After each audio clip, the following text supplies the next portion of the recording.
some Jews and Christians couldn't quite agree on when Jesus lived. In the Toledoth Yeshu and in the Talmud, there are references to apparently the Christian Jesus living about 100 years earlier than the Gospels place him, in the time of Alexander Jannaeus and so forth. Irenaeus thought Jesus lived to be 50 years old and was crucified under the Emperor Claudius. And how did they not keep this straight if this was the central figure of the human race? And I think it's much like Superman.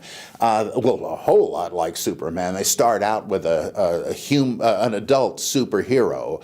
Then the comics sell so well, they decided, let's say we do another comic, The Adventures of Superman when he was a boy. And so then you get Superboy, which is just like Jesus, 12-year-old at the temple and all the infancy gospels. And then DC Comics decided, how about a backup feature of Super Baby?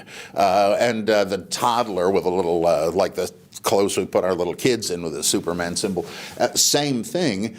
Well, that's what I think happened with Jesus, why they couldn't keep it straight. They had to keep updating him for church political reasons, because the bishops wanted to say, yeah, you can trust us and not those weirdo heretics, because you see, our guys who ordained us were educated by Jesus himself, and naturally you want that line of succession as short as possible, so Jesus would keep getting advanced in the timeline, just like Superman was, though for different reasons.